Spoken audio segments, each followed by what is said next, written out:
We are in our second hour of broadcast here today, and we welcome you all back to LIB Radio, LIB TV, and livinginblack.com, our second hour of broadcast, as we are once again on the topic of African culture. We are bringing in a panel of people, and I think I've got everybody in the queue here today. First of all, let us welcome, joining us via our Skype line from metropolitan Atlanta, or Set City as we call it around here. We have joining us from Africa for the Africans, Brother Bomani Akwaba. Welcome to you today. Greetings, family. This is Bomani Taimba. Greetings, Kitty, and greetings, Amicus, and Brother Ron, and the listening audience. Let's see if we can bring Sister Imacus. I believe we have you on, joining us via our Blog Talk Radio line. Yes, I'm here. How you doing, guys? Great. Greetings, Amicus. You didn't tell me I could Skype you all so I could see you. Well, if you want to Skype and we are on LIB Radio, that would be great. We actually get a cleaner voice connection via the Skype line. So let me see if I can find you and bring you in. Are you on your computer right now? I'm on my telephone. Okay. Well, I don't see you in our Skype family, so we'll bring you in the next conversation. Yeah, Kitty, don't you have a Skype number? Yeah, we are LIB Radio on that Skype line. As well, we have Brother Ron Bizzle Akwaba. Welcome, Brother Ron. Akwaba, brother, glory to the Most High.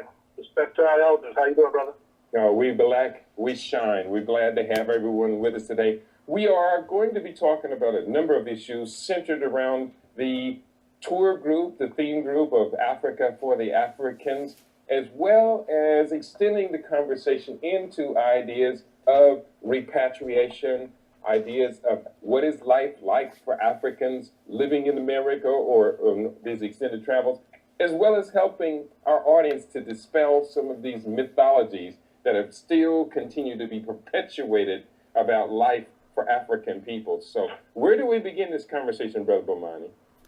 Yes, greetings, family. This is Bomani Taimba, the Director of Africa for the Africans. A great place to begin the conversation is with our elder sister Imacus, who has been someone that I've had the privilege to been working with since day one of when we first went to Ghana in December 2006 up until now. Sister Imacus has a beautiful history as far as how she has gotten connected to the African continent and has opened things up and is, one of our main ambassadors for dual citizenship. Imacus, can you hear us? Imacus, yes. Can you hear us? Yeah, she can hear. She's the Imacus. Yeah, let's start the journey off with her, and then later on, I want to share our Africa Tours and Investment operation. Awesome. And how we connect people to the motherland. Yes.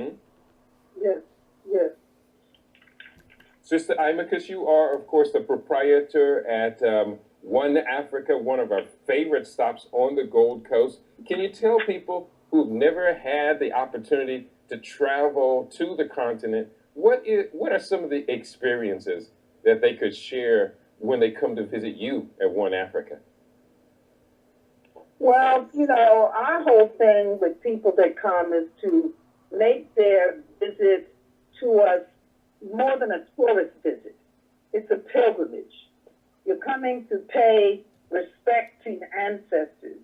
You're coming to touch base with that which is us.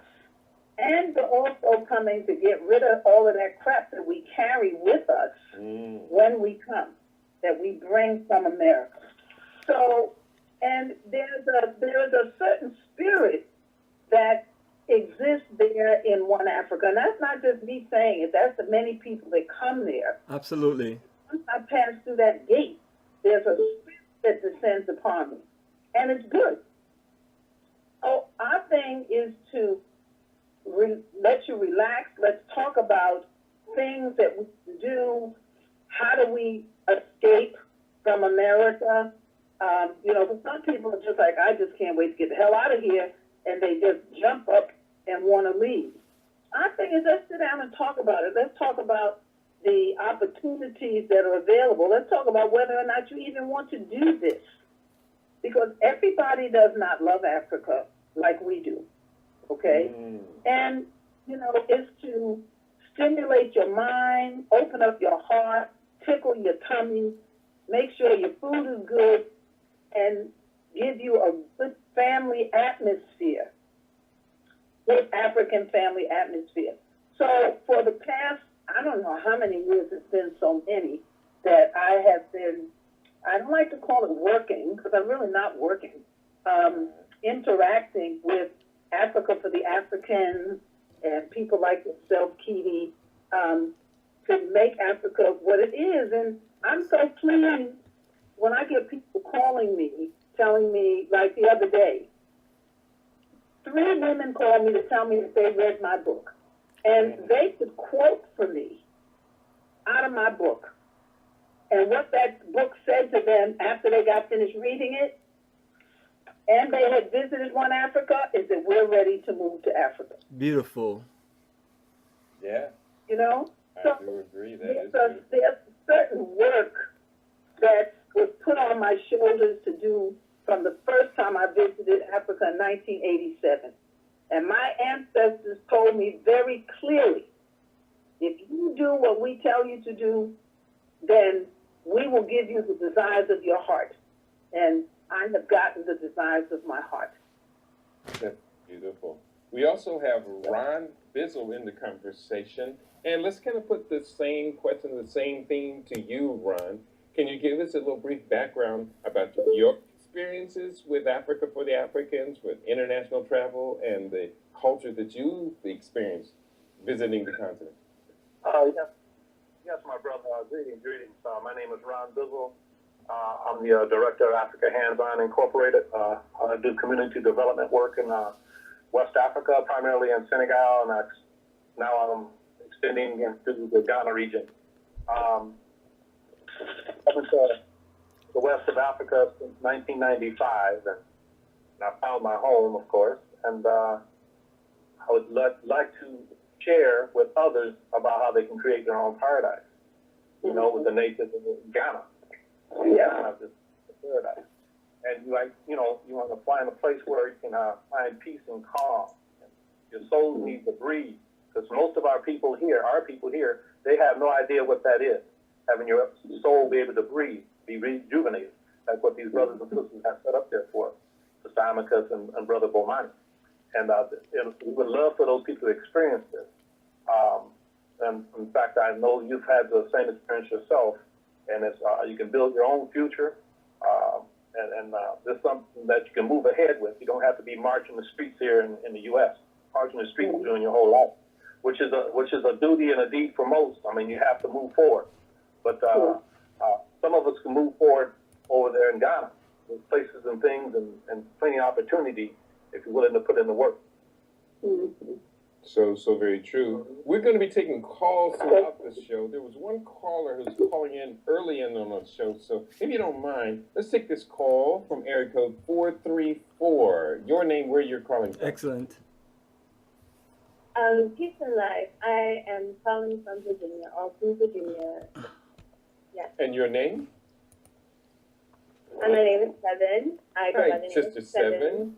You're on with Africa for the Africans. We just began our conversation, but did you want to weigh in on what we've been talking about so far? Okay, I just thought you were talking about reparations, and I'm just saying because No. This subject is not about reparations. Okay, let me say this, Kitty, to my sister. One of the other things that I do is that I have a program called pre-patriation counseling. Yeah, so if you're interested in that, you can call me. We can talk about it, and maybe at some later date, Brother Kitty may have a program on repatriation. But if you need information, that's what I do. It's called pre-patriation counseling. How do I get ready to go to Africa? That's right, and we are going to share information on how people can get your books as well, which give a lot of great instruction for people in the process. And I want to keep that theme on the table here for a minute. And let's go with you, Brother Bomani. Yes, the ma'am. idea of leaving America to go to Africa. Are you crazy? Wow. That is, that's a good question because I get a lot of calls on people wanting to know more information about that option. So the people that I've always referred to is always Imacus and David. They're my main people on the ground, and one or two other people. If people are really serious, but it's a great opportunity, and I myself as a IT technician and business consultant in the early to mid 2000s saw a great opportunity for myself to build a relationship with mainly Ghana, the African continent, but mainly Ghana, and the Africans that were living in the diaspora that have now repatriated. So I want to talk about my first entrance into the African continent. My first trip was to Senegal in March 2004, and then in Egypt April 2004, a tour that was led by Dr. Ranoka Rashidi. And also I went to Senegal and South Africa in May of 2005, and that really built a foundation to build more interest, because now it's not something so distant. Now you're actually on the African continent. Now can you actually see yourself living on the continent? And that's when everything becomes open. Once you open your mind, and once you're willing to take your talents, your skills, and humble yourself, you can reconnect. And my journey hasn't started as far as just living there on the continent for a long period of time, but at the same time too, my goal is to be as prepared as possible, and also to just build more relationship and get more people connected. So from 2006, I went to the Gambia and just fell in love with the African continent more. Also, I forgot, I did go to Kenya in 2005. It was a short period of time. But the more I began to go to the African continent, and then eventually December 2006, when I landed in Ghana, I found I found home, and found this is where I feel like I can actually live and do business for the rest of my life. Mm-hmm. And you found me. And I found Imacus, which is one of the greatest inspiration, and that really began the journey. And since me and Imacus connected, we have always went to One Africa. I've been to Ghana 9 times. We've been there, 9 times, and it has been the best part of the journey for everyone. And like Imacus always say, she says she guaranteed that One Africa is going to be the place you're going to have the best food. And so far, 9 years strong. That's right. If you're going to be in Ghana, you owe it to yourself to visit the Gold Coast region. It's stunningly beautiful geography, perhaps the most beautiful geography to be found on the planet. And the best part of it all is staying at One Africa. Now, I'm going to bring it to you, Sister Arma, because I'm going to ask kind of the same question a little bit differently. If asked to give 3 reasons that Africans from the diaspora should even consider visiting Africa with a thought that there may be a long-term partnership there that could be built on, if just giving them 3 reasons, how could you do that? Well, the first thing is the reconnection with our ancestors, our ancestral homeland. We're Africans. And if we're talking about going home, well, home would be to Africa, not to Europe, because our ancestors came from Africa.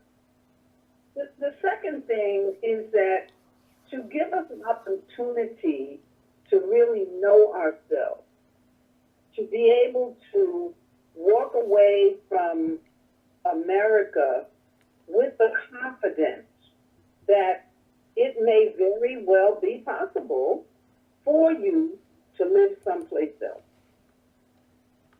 3, I can only, from myself, it's my love of Africa, okay? And coming to the understanding that Africa is not a country, but a continent. See, we have this misconceived notion And not because we're ignorant, but because of what media has given in terms of what Africa is, that it scares us away from there. But when you get there and see it and feel it, I got mad because I felt like I had been robbed. They had lied to me for a long time, and I had gone to the okey doke. But I mean, it's the connection to ourselves. If you understand what I mean. I do understand. It's connecting with who we are. Okay. Ron Bizzle, I'm going to put the question to you in a little different form. Why would anybody ever want to give up Kentucky Fried Chicken, Jack in the Box, cable television, to go to Africa to eat some jollof rice, to be able to eat pineapples and bananas, and to be entertained by African dancing and drumming? Oh man, that's incredible. Hey, Mache. Brother, let me tell you something. Back in the day, when I was in this matrix here, and I was in a class at I won't mention the university, but the instructor was speaking about she's of white European origin, has been to Africa 8 times. At the end of that course, I went to her and said that I had some interest in traveling to Africa, and she was trying to talk me out of it. She said I couldn't handle it; it was too hot. Wow. I'm the only black person in the classroom, that's talking about going, that wants to go, and she told me it was too hot. And I'm thinking, wow, you know what? I've heard this my whole life. By the time I got to Florida, in the back of Ebony magazine, I'd seen there was a trip organized to go to West Africa. I jumped on the plane, went over there. First, when I got on the plane, it was mostly nothing but white people on the plane. Okay, then that woke me up again because I figured they was hiding something. You know, through all the television and movies, we get all the negative aspects of Africa. Nothing positive, other than having white European women holding the children, the kids they call them. Okay, so what happens is I've taken other people over, and I said, when we fly out of Dulles Airport now, I said, we're probably going to be 10 to 20 strong on the plane. You find this out. When I got over there in the middle 1990s, I found all these wonderful homes, and all these Europeans and Germans and Italians, and all of them, they living there, and the homes were dirt cheap. They live on the water. They built their own paradises, and I said, they've been lying all this time. Wow. Every society you go to, you have the good, bad, and ugly, okay? You even have that in Africa. But, you know, what I want to give the people, I want to tell people to take that adventure, take that adventure pill. Just take it once in your life. Just take that adventure, take that journey, and go see for yourself if it suits you or not. You got to let it sink in. And it open up a new world for you. For most people, it does. The people that have that vision of life, it'll open them up. And they need to think forward to that. And that's what we're all about, is sharing this experience and this journey so they can at least get out of that matrix, that thinking that we were, developed here, colonized. We were on the plantation here. They were colonized, but the thing is, it's still in the mind, that mind colonization. But they just, brothers and sisters out there listening, you need to at least, instead of, I'm not telling you not to travel to Europe or to anywhere else in the world, at least put in your itinerary, put in your plans of life to just visit the motherland, because you're missing out on a whole lot.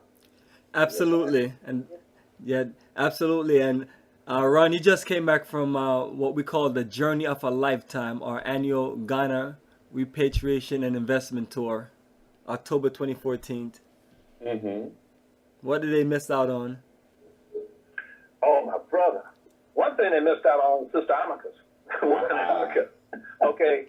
I think about that every day, that experience every day. I just wish I was there right now. The thing is, the people, just like they always say, you don't even hear from us here, from the other Europeans, the white Europeans. They talk about how nice the people are on the continent, and it's true. The people are so open. And that's the thing about us black folks. We're actually too nice. We're so open. They're so open, and they make you feel at home. You're very friendly. You can speak to people on the run. You can speak to people just about anywhere instead of getting ignored here. And every day I go out into the street, when I leave my house, I say, hey, I'm going, like Sister Amicus, I'm going out into hell. Every time I go, at least that's my experience here. We do have a lot of positive things and a lot of good things, but I'm saying that there's a whole bunch of minds, there's a whole bunch of junk in our brains that I'm not willing to deal with. I don't want to waste my whole life dealing with trying to make somebody love me. Over there in Ghana, strangers love you. You go to Senegal, people, the locals jump into a taxi cab, they never seen each other, and you think they known each other their whole life. The same thing in Ghana. That's so true. The same thing in Ghana. Mm-hmm. It's And so I get easy. jealous of that. I get like Sister Amaka said. I get mad when I see this. I say, I got missed out on all this human thing. I never knew who it was until I got to Africa. I would just like to just kind of put an exclamation point on the very point that you made, and we do have another caller going to join us in just a All right. second. That if one finds himself in an environment like New York, Baltimore, Philly, Detroit, Washington, many of these overcrowded, dense population cities that we find ourselves in this country, and if you just walk down the street beaming I love my people image out, many people are going to look at you like you're crazy. But if you do that same thing, walking down the streets of ultra-modern cities like Nairobi, Accra, Dakar, Durban, and so many others across the continent, you walk down the street beaming, I love my people, you know, you're going to make a dozen friends within the hour. Am I telling the truth, Sister Amicus?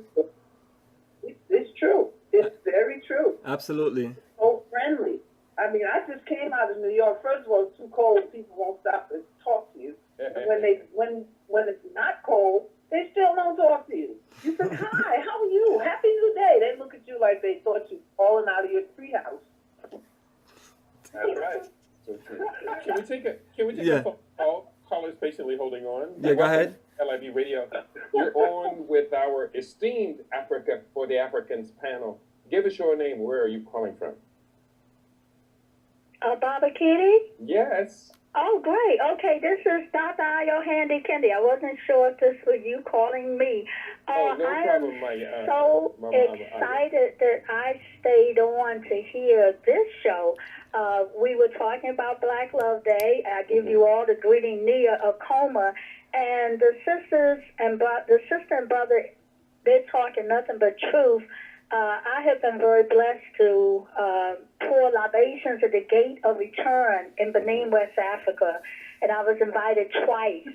And then we went to Liberia, and we breathed with people in Liberia to help them with stress and trauma from the wars in Liberia.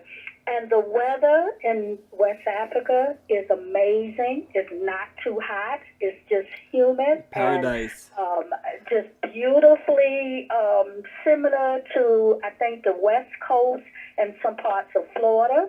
The love is just so wonderfully open. People just embraced us. They wanted to know why did we decide to come to Africa? And when we shared with them that we were there just to return to our culture, everyone claimed us. They said we were Cambodian. Every tribe that you can imagine, someone was saying that's what tribe we were from. The culture all over the place, the opportunities. My question, though, even as I encourage people to just go to Africa, is this group Africa for Africans only taking people to Ghana? I really want to go to Ghana. I really do, but I also want to know your experience in taking people to some of the other West African countries, because I agree with you. The best way to experience Africa is to not go to the five-star hotels that are very westernized, but to really get steeped in the people and the culture. Yeah, greetings, my sister. Appreciate your energy. This is Bomani Tayimba, the Director of Africa for the Africans. Our group experience is in 8 different countries in Africa, but we can take anyone, anywhere the group energy wants. But what we do is an annual Ghana tour, and it's mainly an introduction into the country. But also we have taken a group to Togo, Benin, South Africa, Senegal. The Roots Festival is always great, but we focus mainly on Ghana, definitely because our main link there Sister Amicus and our connection for dual citizenship and repatriation, and then we have thousands of us there that are doing wonderful things, and we can really work that energy. So we're really there to support that energy, but at the same time too, we have flexible options that we use to introduce people to other countries. But as far as just a documentation of just a lot of tours throughout the year, not realistic for us. But the annual October tour to Ghana is our main focus. But if you're open to going to other places with us, we're definitely open to building a nice energy. All right. That's so exciting. Thank you. And I want to ask one other question. What do you think the Ebola crisis is going to do for people's desire to go to West Africa? Isn't it up to us to begin to spread the message that we can still go to West Africa, and how can we really get that message? Yeah, absolutely, and that's what we have done when we went to Ghana October 2014. Unfortunately, our tour was affected by the misconceptions and people not really doing their research. And Imacus is going to talk more into it, but we lost half of our group, and it's something that we have worked out to where we're doing a lot of tour preparation and clarity with everyone. Let everyone know that if any situation is going on in Africa, you communicate with the experts. Those of us that's been traveling to the African continent for numerous amount of years to different places and have the knowledge and understanding about what's going on, and have people on the ground that can verify what's really going on. So that's what we have set up. Unfortunately, some people just take what they see on TV as face value and don't open their minds. So for those, we can't help. But for the ones who are open and willing to just communicate with those of us that's organizing this pilgrimage that we do every year, and say, I'm going to communicate with the people that's been doing this journey for close to a decade, instead of talking to sources that don't have any real documentation. Imacus, how was that situation for you? And let me say this. I live in Ghana, and I've lived in Ghana for the past 27 years. And this whole thing with Ebola, trying to get people here to understand that West Africa consists of 14 countries, not states, 14 countries. And of those 14 countries, only three of those countries, Sierra Leone, Liberia, and Guyana, are the only countries that have Ebola. Ebola is not in Ghana. It is not in South Africa. It is not in any of the other West African countries. And the one thing that Ebola has done, that the AU and nobody else could do, was to get rid of all of the borders in West Africa. Because when people start talking about West Africa, they make it as though it's just one country with no borders. Now, we know that the borders that are there are illegal borders that the Europeans put up years ago. But it is safe in Ghana. And we have to look at the reasons behind this propaganda on Ebola. The countries where there is Ebola also look at the level of mineral resources that these countries have. Diamonds, bauxite, you name it, they've got it. And it behooves the West to destroy as much as they can. Look what they did to Haiti, okay? And that's not Ebola, but it's an example of what the West has done. So feel free. I mean, there are those people like Bomani and others who said, we know what the deal is. I'm there. What would it do for me to encourage them to come, knowing that there is a disease that could kill them? My question to people in this country is, excuse me, but where are you going now that Ebola is in America? Good question. Let me ask Ram to weigh in on this. Under the circumstances where you've experienced Africa, Could the hype and hysteria coming from U.S. corporate media, which has a tendency to kind of exaggerate the negative about Africa, could that prevent you from returning to Africa knowing what you know?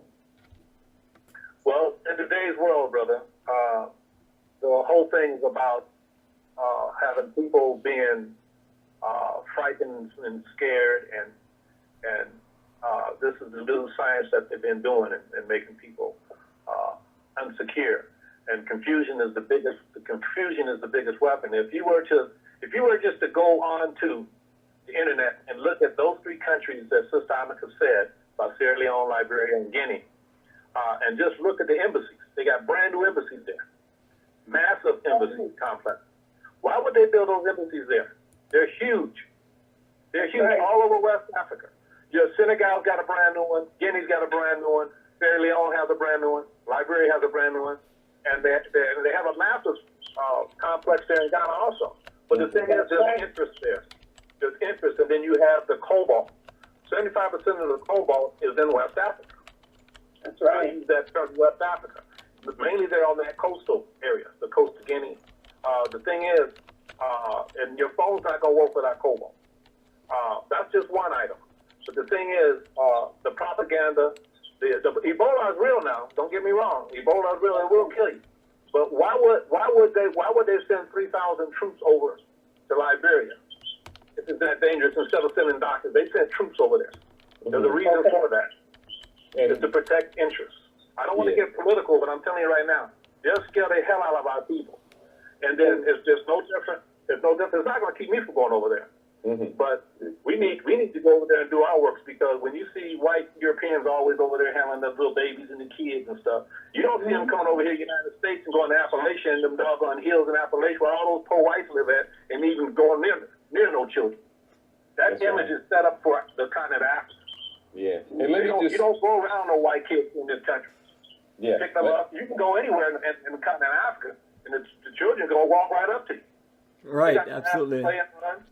And if I could just briefly, our people here in the States, they need to, in the Americas, and the Americans need to experience that. But no, brother, to answer your question, no, that stuff is not going to work on me. People need to go and do their homework. You have to do your homework now and have the right sources. And Africa for the African has a great preparation set up for part of the process that they do before they take people over. And the preparation is unlike, I don't think any other travel journey or travel company has something set up like what Bomani has set up. And it's all until the week before you travel. I want to see if I can weigh in just a second, just to clarify a point. And I know Brother Bomani and Sister Amicus, both of you know the research that I've done for decades. Oh, yes, Kitty.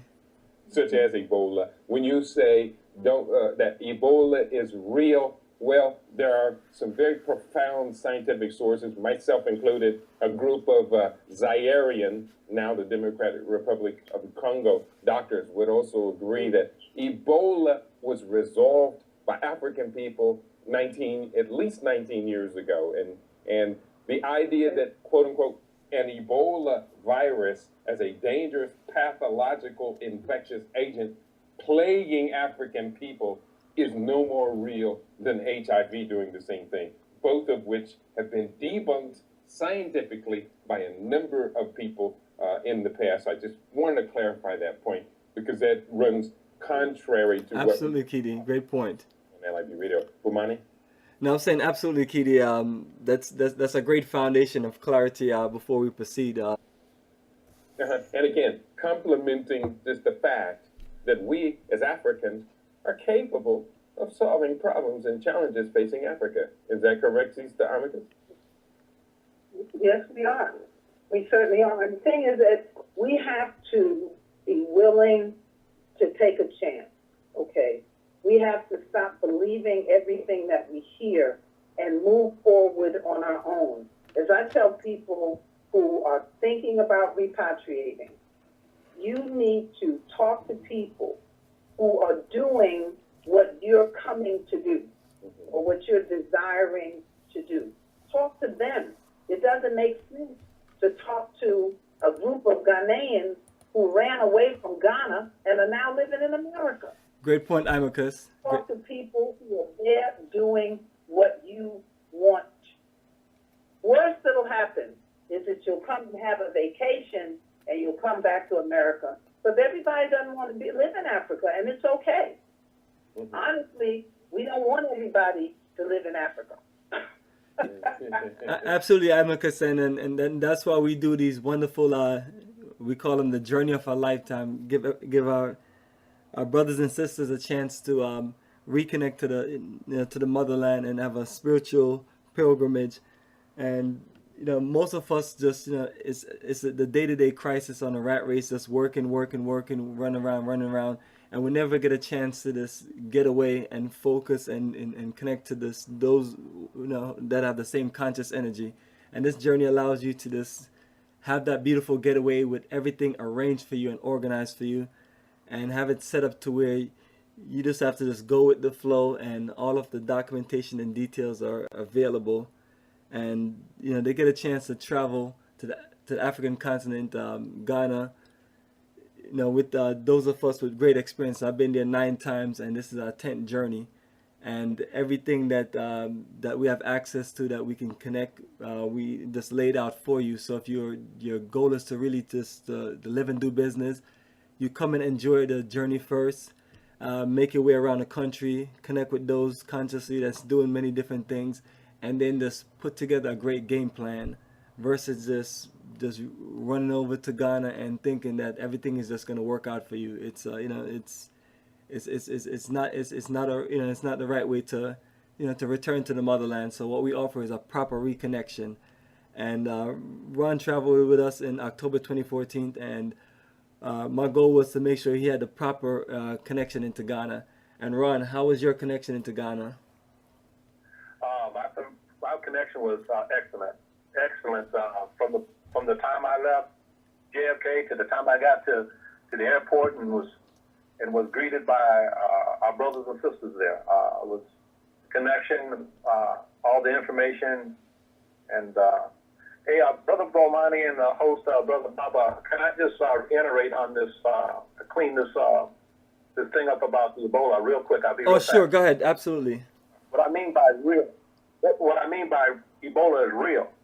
This, I'm not talking about the spooky end what the media put on us. I'm saying this. The virus is real. They have a patent for the virus. There's a patent for the virus. Unfortunately. Just like they did the HIV virus. There's a patent. They have a patent number. So what I'm saying is, they want to inject into people any type of virus and let it spread. Like now, the new boogeyman in the United States now is the measles. They got a new one. They got one here to keep the people not focused, but to keep the eye on the mother Africa. That patent, what I was saying about being real.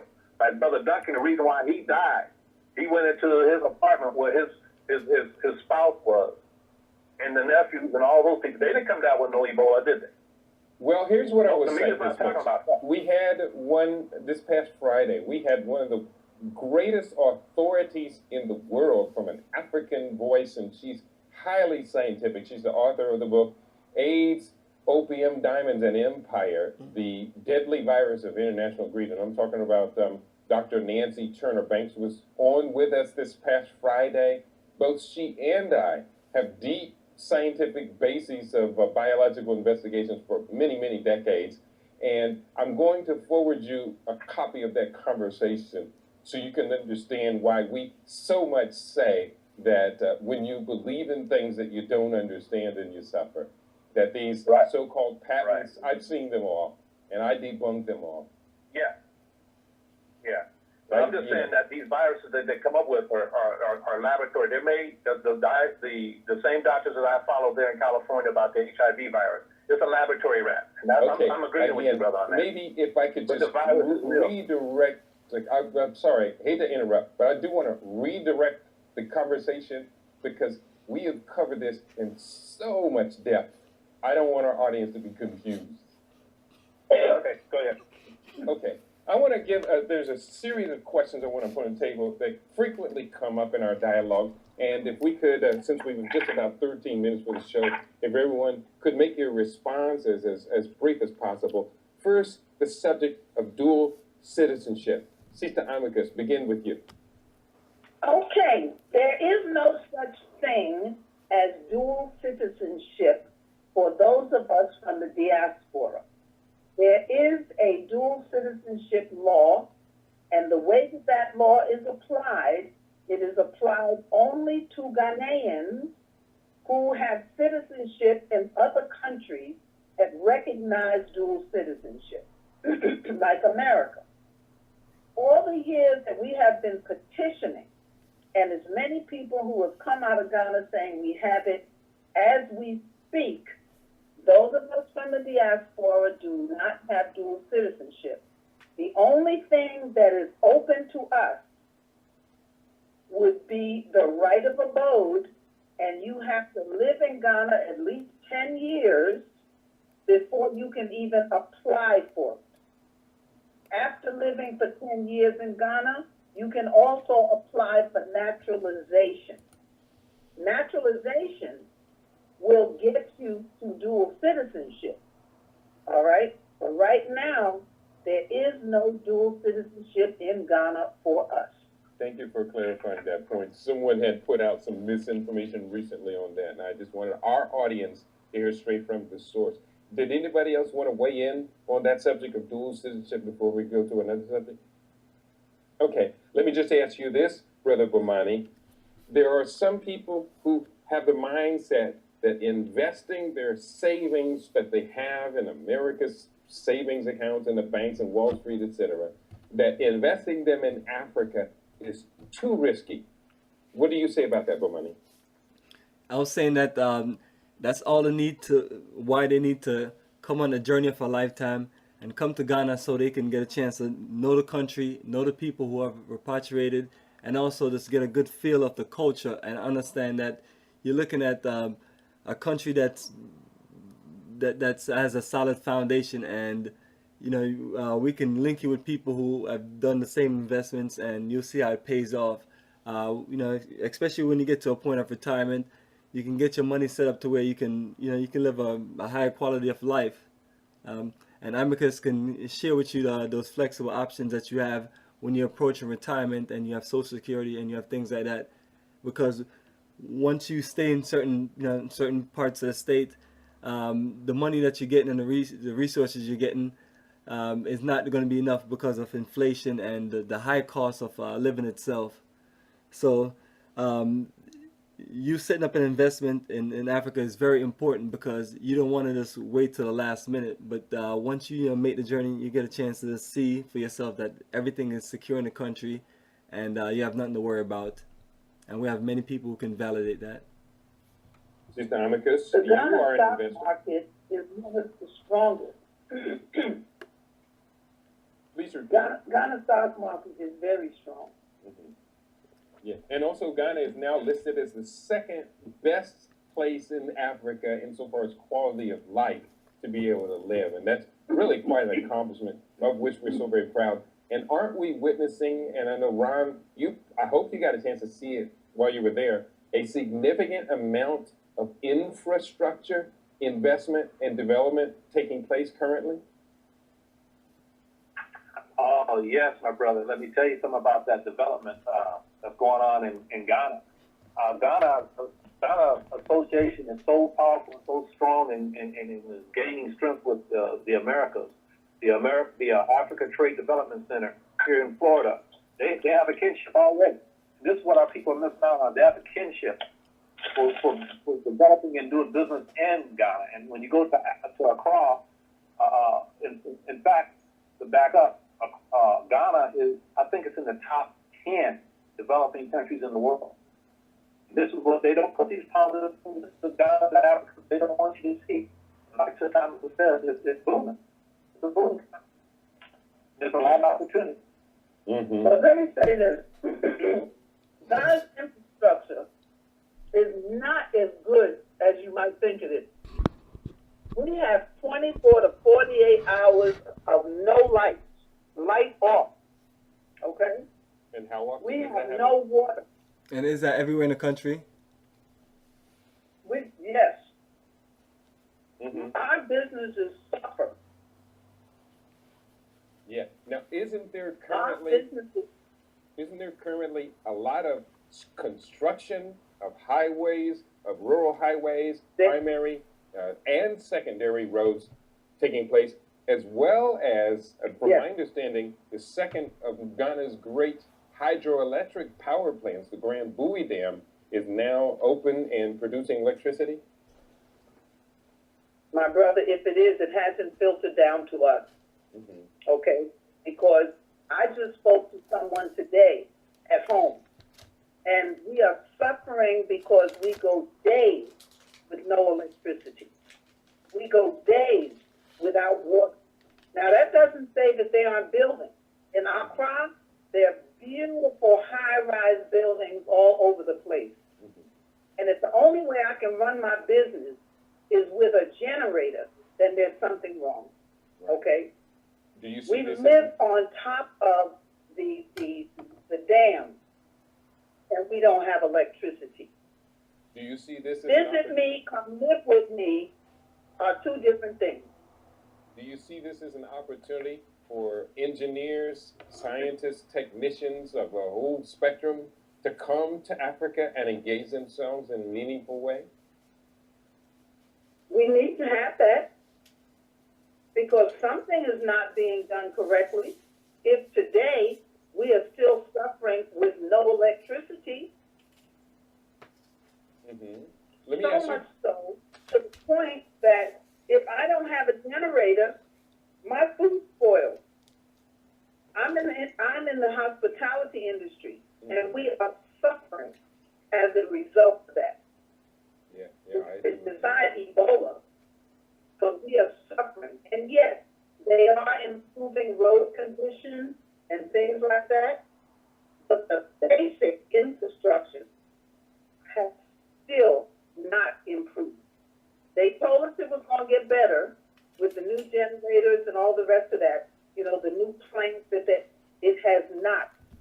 I spoke to someone this morning that told me they hadn't had lights in 3 days.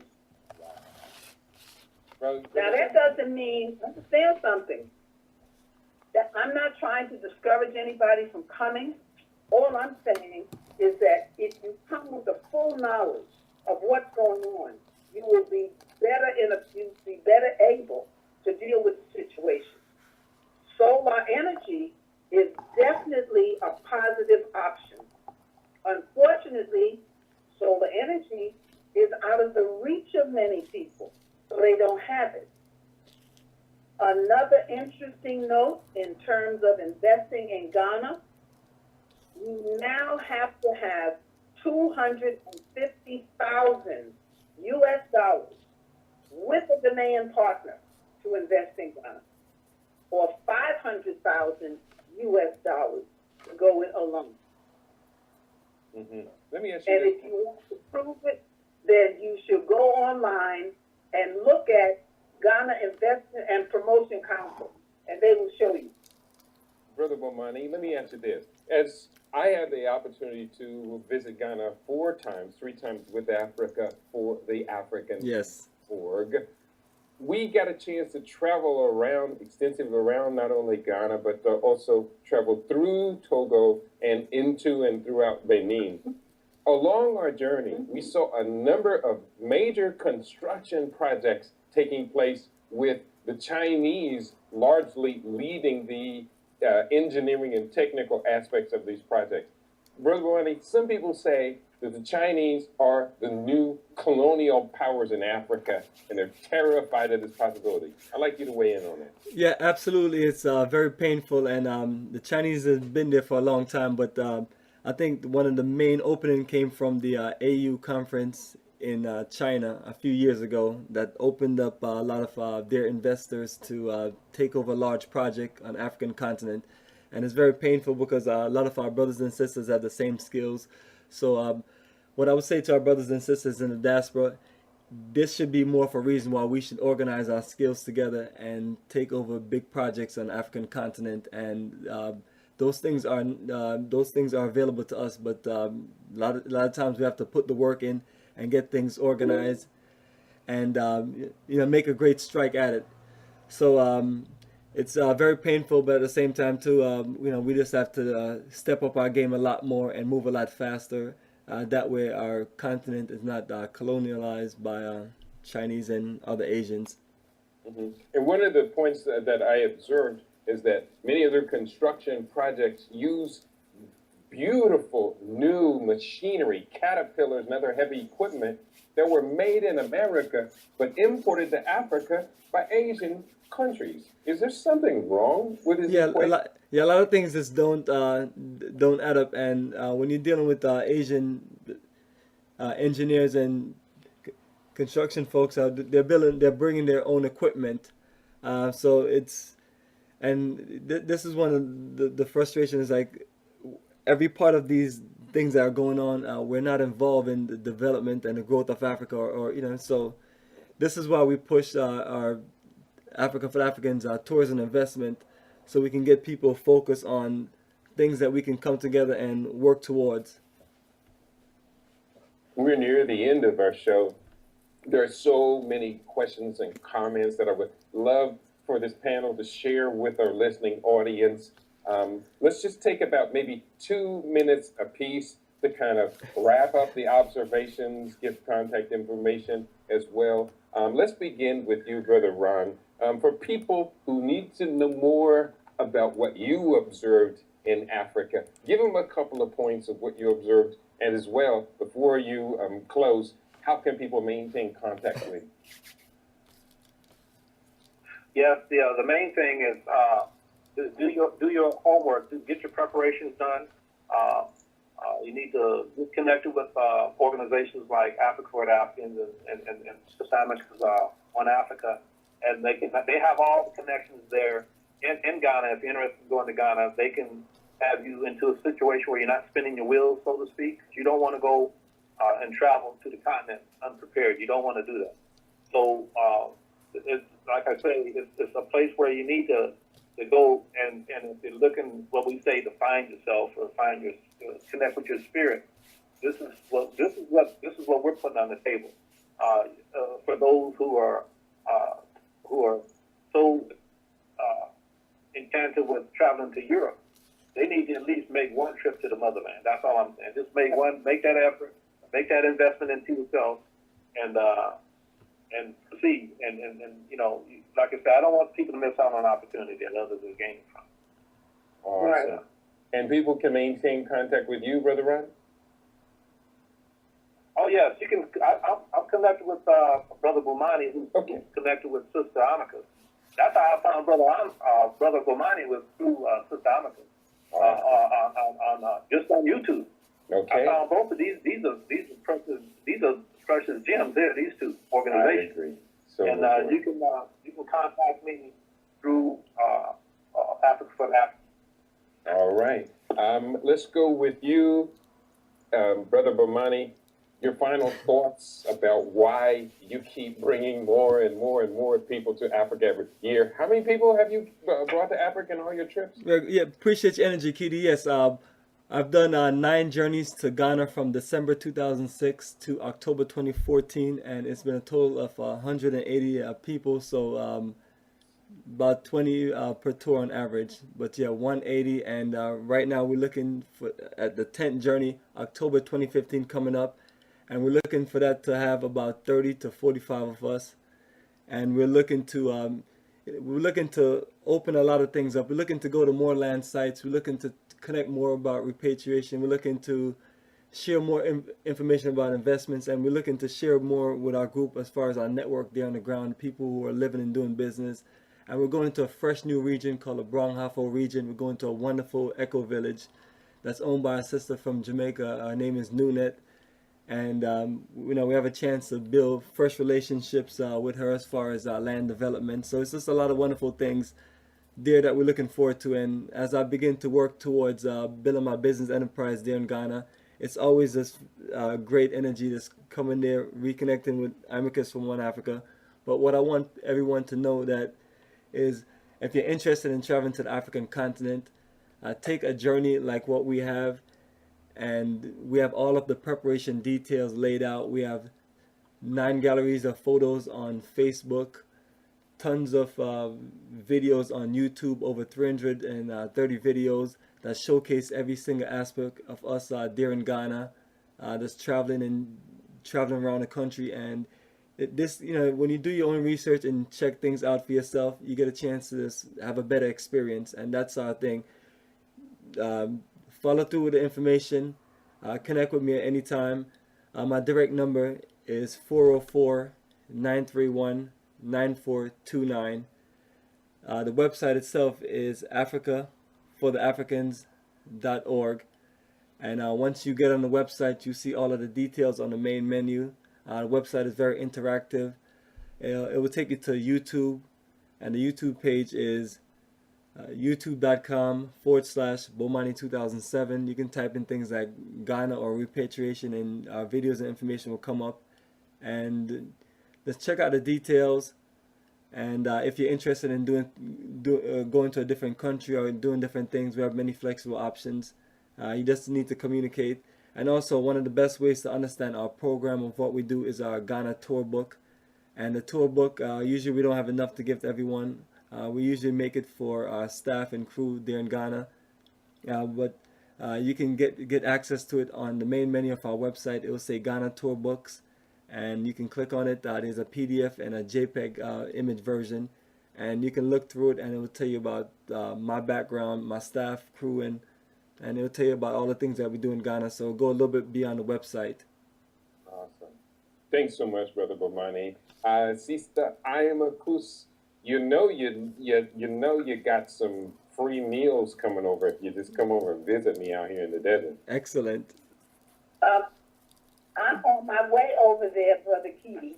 You will see me in a few weeks. Awesome. Okay?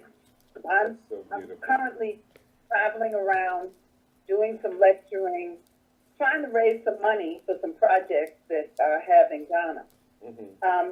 If anyone is interested in getting in touch with me while I'm here, my telephone number is 347-839-7262. That's 347-839-7262. As I said, I'm available for repatriation counseling.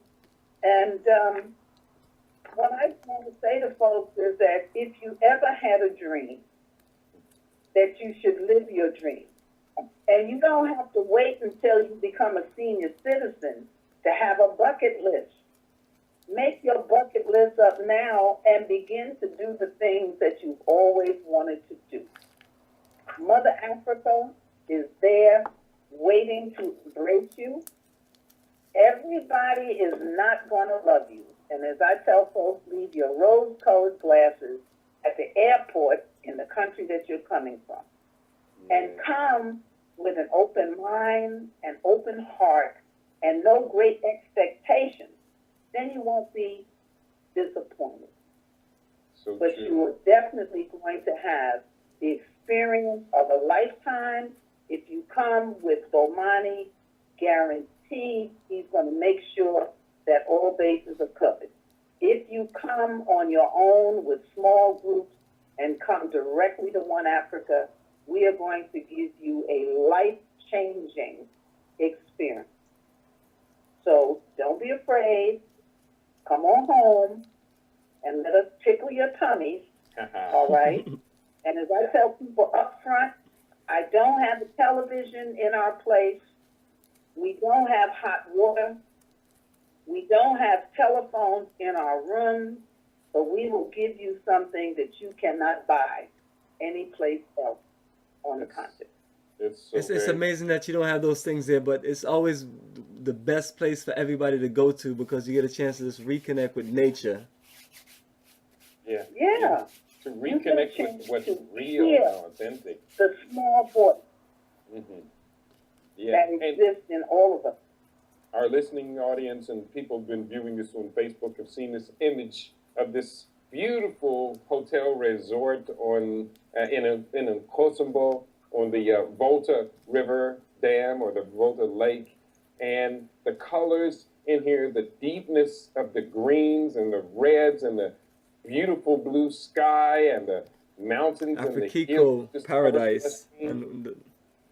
That's just awesome, Brother Bomani. This is what you show people every time they go there and they get a chance to reconnect. I cannot overemphasize this point. We'll obviously be coming back to this again and again.